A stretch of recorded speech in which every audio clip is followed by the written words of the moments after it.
TV Sintonia, a TV que passa você.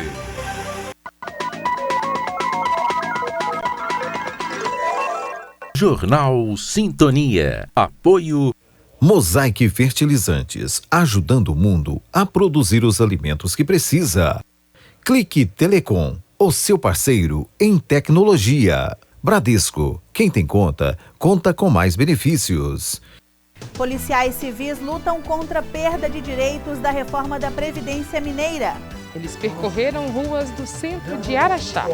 10º óbito por coronavírus é confirmado na cidade. O paciente é um homem de 72 anos. E o editorial Raio-X com Lavinho Drummond. Estes são os destaques do Jornal Sintonia, que começa agora.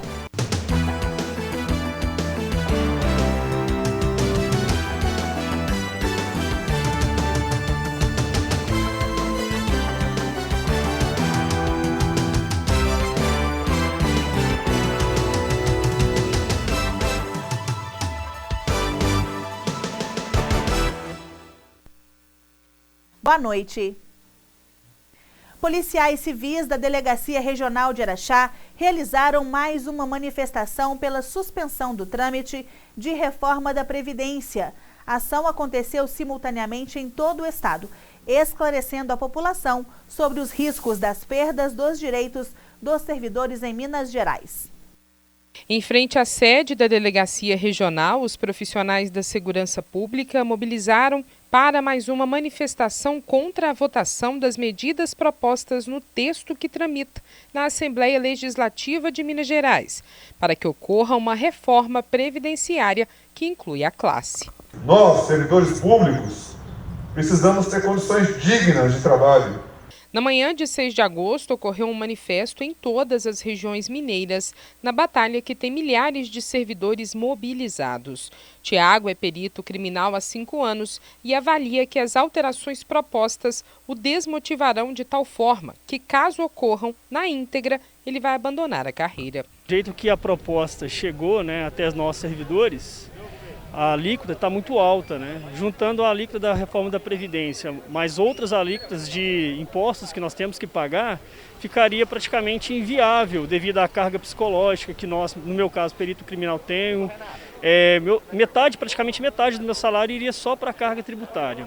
Então, obviamente que gera-se uma desmotivação muito grande e com certeza a gente vai buscar outra situação de melhora, porque nós temos família, nós temos tudo, a gente busca sempre o melhor para a nossa família. Então, nessa situação, o contexto geral, sim, no meu caso particularmente, me levaria assim, a buscar uma outra atividade que eu pudesse continuar uma situação melhor para a minha família. No trajeto da passeata, entregaram folhetos explicando quais os pontos almejam assegurar na manutenção de direitos dos servidores da Polícia Civil que já foram conquistados ao longo de anos de luta. Nesta segunda manifestação, eles percorreram as ruas do centro de Araxá para explicar para a população quais são as 14 reivindicações da classe, dentre elas a manutenção da pensão por invalidez.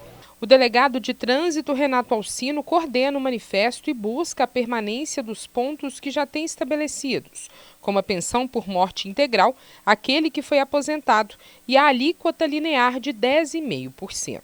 Eles consideram um histórico das polícias no estado de Minas, parametrização salarial, uma política de integração. Não justifica em Minas Gerais você ter um tratamento diferente em relação à Polícia Civil. É preciso que a equipe técnica do governo refaça essa parte, avalie os reflexos disso em torno dos policiais civis e corrija essa distorção. Valorização de todos os profissionais, investigadores, escrivãs, peritos, médicos legistas, até delegados. A manifestação das 9 horas da manhã na capital teve participação de policiais civis de Araxá. Na verdade, os servidores públicos, nós policiais civis, nossas entidades de classe, eles avaliam que realmente é preciso alguns ajustes, Isso é necessário. Nós estamos vendo aí que nós temos que dar nossa parcela de contribuição. Entretanto, a forma que o Estado tem colocado isso não é adequada. Então, assim, é preciso rever o texto. Se tiver que caminhar, tem que ser algo realmente que considere a pessoa, o cidadão, por detrás do cargo público. Uma cuidadora de idosos foi presa pela Polícia Militar em Araxá.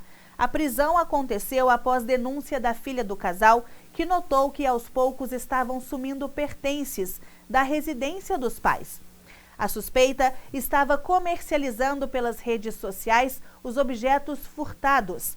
A autora não apresentou o documento fiscal de nenhum dos itens. Ela possui vários registros por furto na cidade de Belo Horizonte.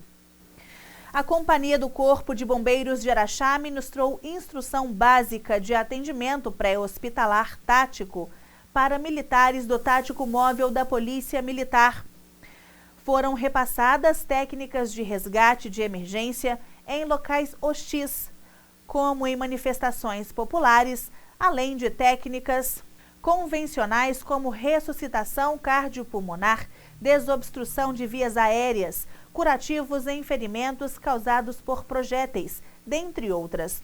O comandante do 37º Batalhão da Polícia Militar, Tenente-Coronel Ademir Vicente Fagundes, fez questão de entregar um certificado de agradecimento da instituição aos bombeiros militares. No próximo bloco, o horário de funcionamento do comércio durante o feriado. E ainda hoje, o editorial Raio-X com Olavinho Drummond.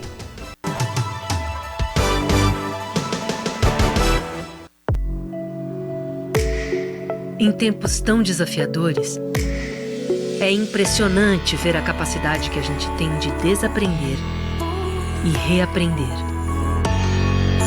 Mudamos o jeito de trabalhar, de nos conectar com as pessoas e até de passar o tempo. E no Bradesco, nós também estamos nos reinventando, ampliando os nossos canais digitais, flexibilizando o crédito e o pagamento de contas e atendendo idosos e pessoas com deficiência em horário diferenciado nas agências. Todos os dias, buscando soluções para deixar sua vida, se não mais fácil, pelo menos um pouquinho mais leve. Até tudo voltar ao normal. E tudo vai voltar ao normal. Reinvente o futuro. Bradesco. A Assembleia não para no combate ao coronavírus. Os deputados economizaram e devolveram ao Estado 46 milhões de reais para a saúde, destinaram mais de 300 milhões de reais para combater a pandemia e criaram leis relevantes, como a que obriga o uso de máscaras. Os deputados economizaram e destinaram recursos para o FMG fazer 36 mil teleconsultas, protetores faciais para profissionais de saúde e criar respirador de baixo custo. Assembleia Legislativa, poder e voz do cidadão. O crime de abuso sexual contra crianças e adolescentes é cruel. As consequências para quem sofre abuso são graves e duram a vida inteira. O abusador é um monstro e deve ser afastado para a cadeia. E quem se omite em denunciar pode receber a mesma punição pelo crime. Nessa quarentena, não seja responsável pelo sofrimento de uma criança. Ao sinal de violência, denuncie. Todos contra a violência infanto-juvenil. Realização Centro Júlio Dário.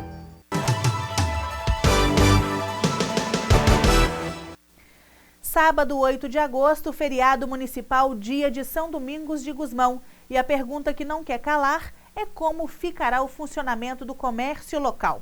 Dada a data comemorativa, no próximo domingo, 9 de agosto, Dia dos Pais, de acordo com a portaria divulgada pelo Sindicato do Comércio, o Shopping Boulevard Garden poderá funcionar no período entre 9 da manhã e 1 da tarde. O restante das lojas da cidade poderão funcionar apenas com proprietários e sócios, sem funcionários. Empresas do gênero alimentício, como supermercados e hipermercados, poderão funcionar normalmente. Todo estabelecimento que estiver aberto nesta data estará sujeito à fiscalização, inclusive do Ministério do Trabalho. E lojistas conseguem manter bons resultados, mesmo em atendimento sem contato com o consumidor. A busca por peças novas para atender a clientela está diferente desde o primeiro mês de isolamento social, quando o comércio fechou. A empresária pontua quais os desafios que mudaram a rotina na pandemia. A palavra do momento, para mim, é reinventar.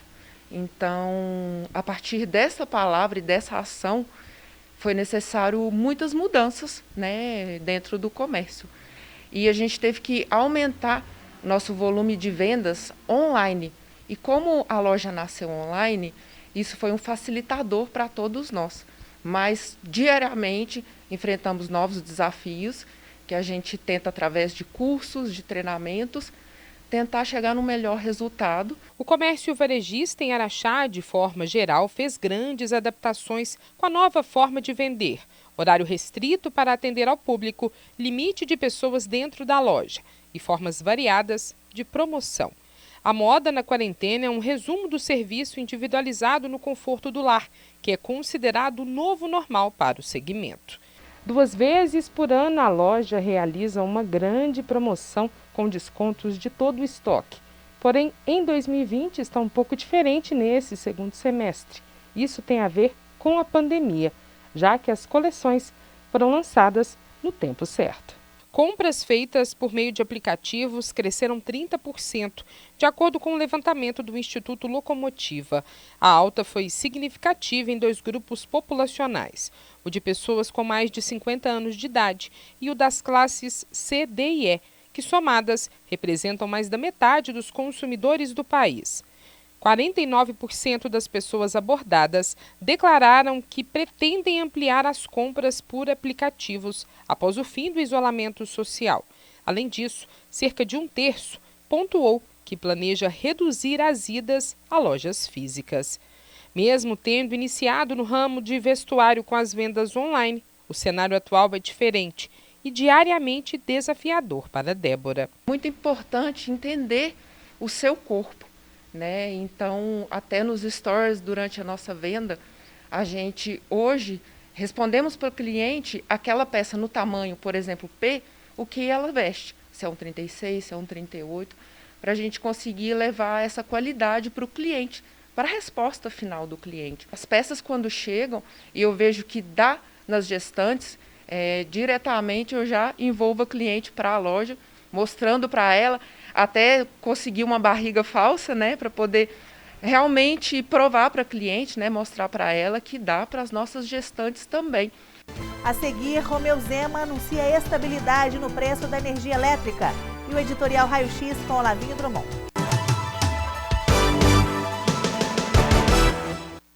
Nos dias de hoje, mais do que nunca, a gente está vendo que é muito importante se cuidar e que também é importante cuidar de quem está ao nosso lado.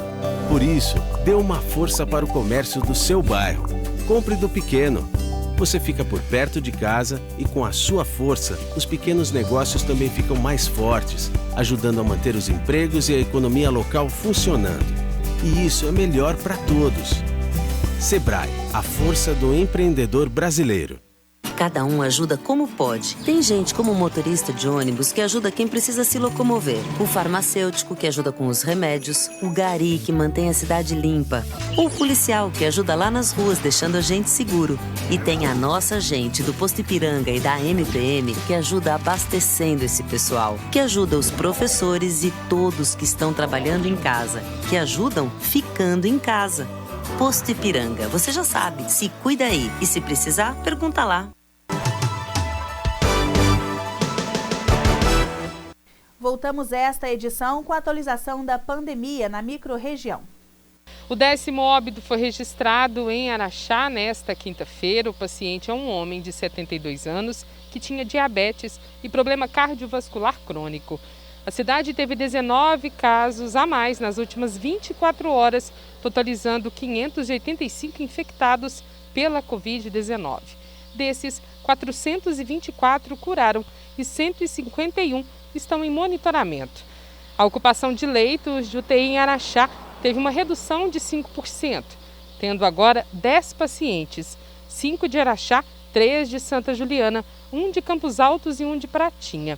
No boletim oficial consta uma queda de 2,7% na ocupação de leitos de enfermaria, com moradores de Araxá, 10, 1 de Ibiá, 1 de Perdizes e 1 de Santa Juliana.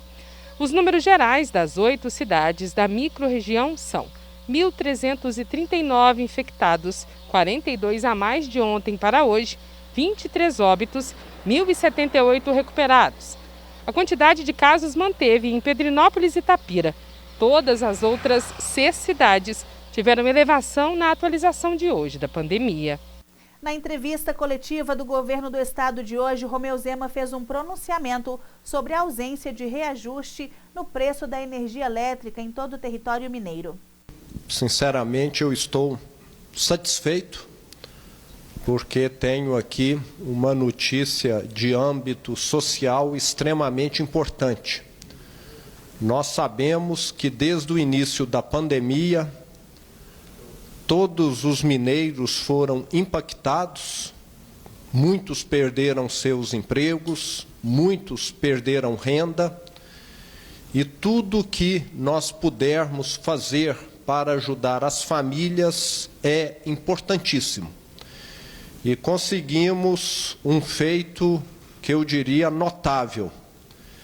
Eu conversei com o presidente da CEMIG e na reunião última do Conselho de Administração da empresa, ficou decidido que o aumento de 4,27% aplicado nas contas de maio, o aumento anual, ele não irá vigorar, porque a empresa ganhou uma disputa tributária judicial e, com isso, ela vai estar recebendo 714 milhões de reais que serão capazes de absorver este impacto na conta.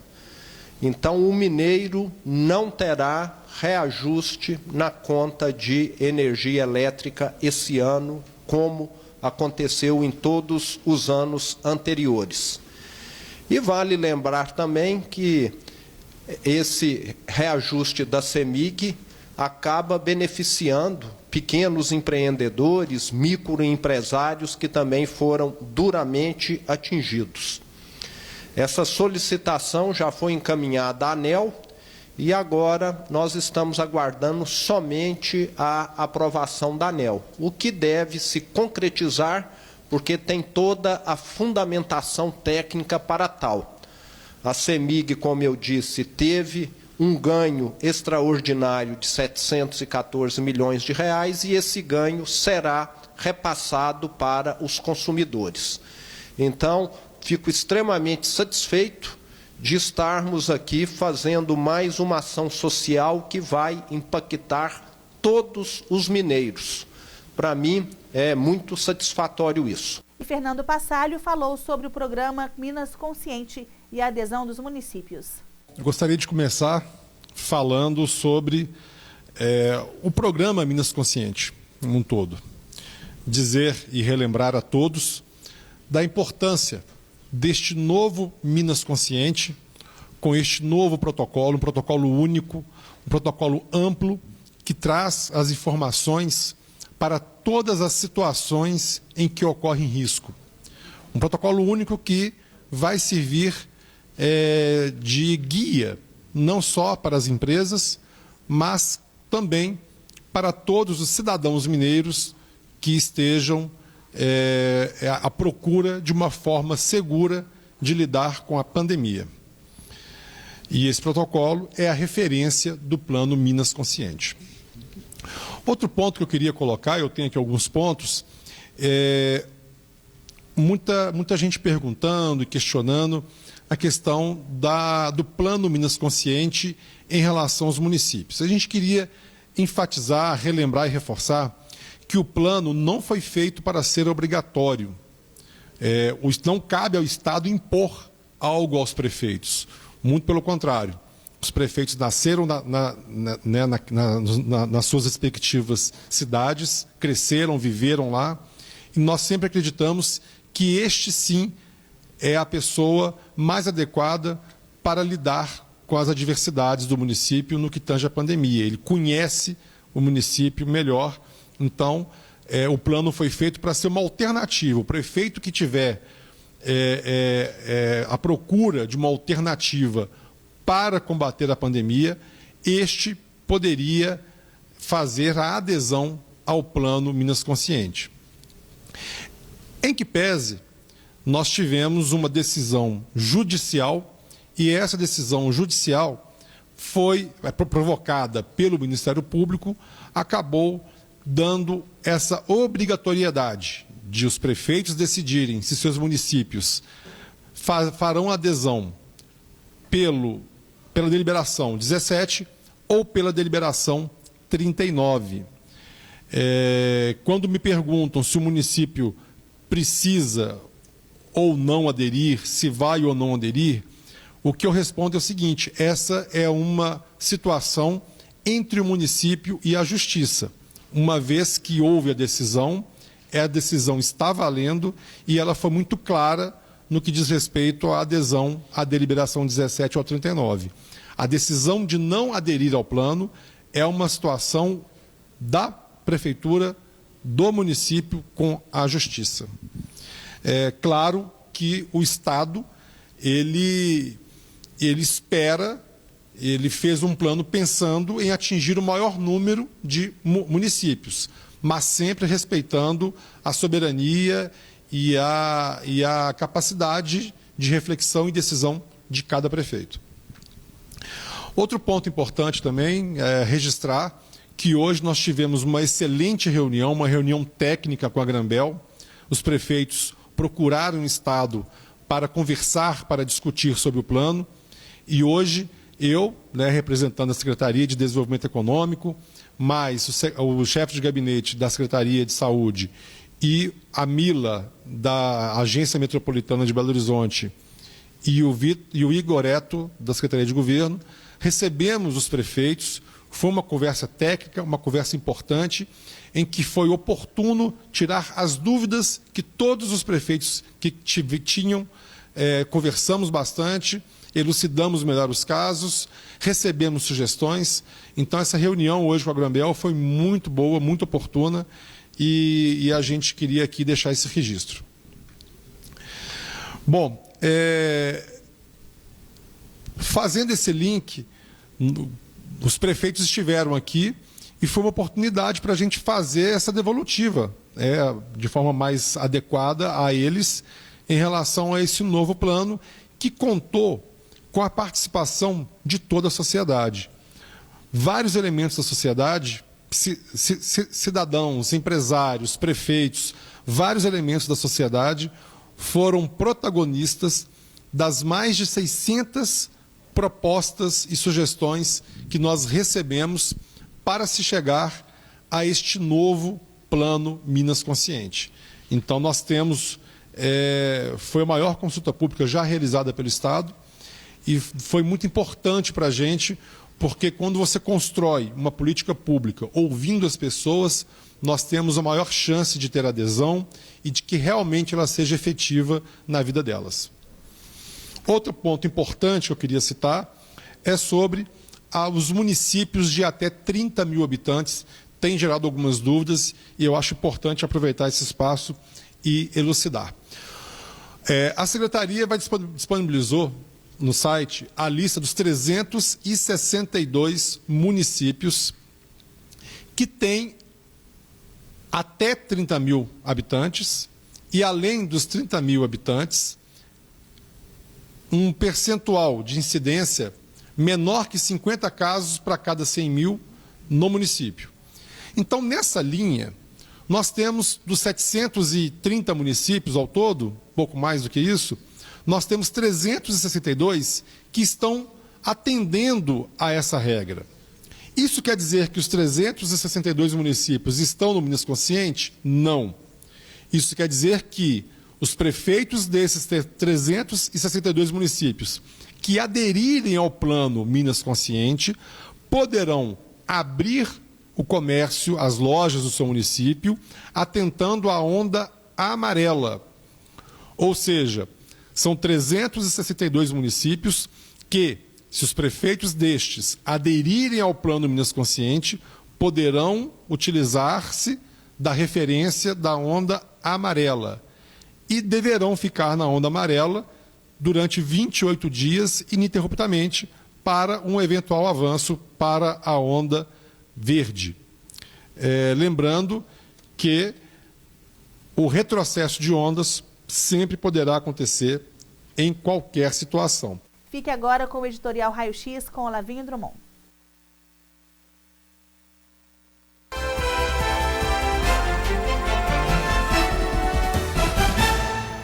Em Araxá, há uma dama que insiste em ser candidata nas próximas eleições.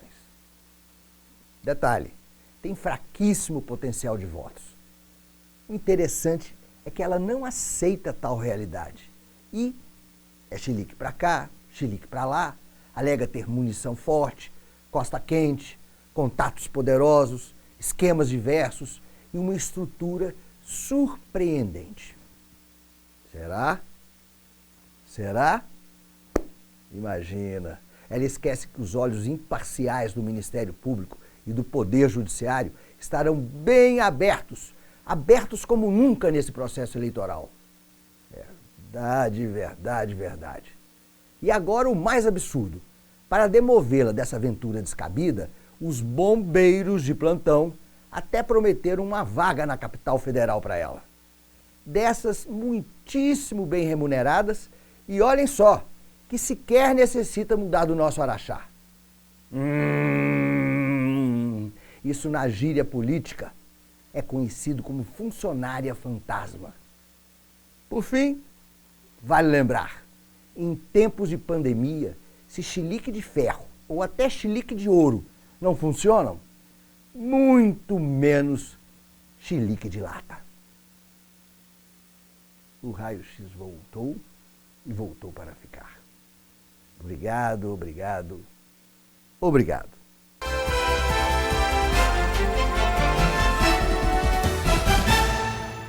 O Jornal Sintonia fica por aqui. Outras notícias você pode ver a qualquer momento através do nosso portal diariosintonia.com.br. Uma ótima noite para você. Fique agora com o Café Sintonia. E até amanhã.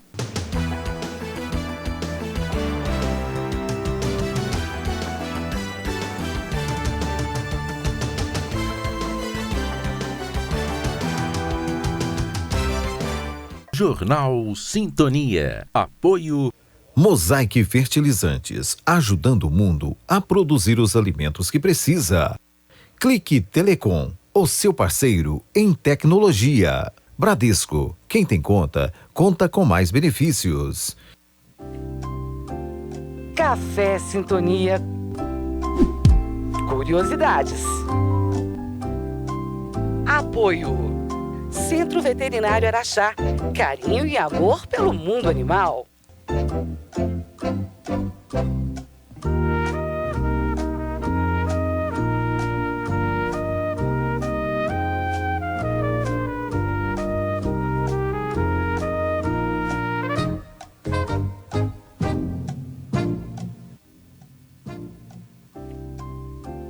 Qual era a especialidade médica do Dr. Fernando Carrera, médico da Santa Casa?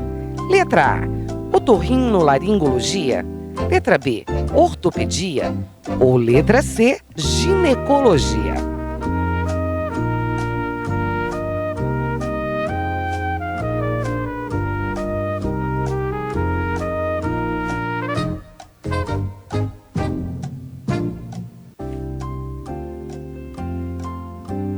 A resposta correta é a opção B, ortopedia.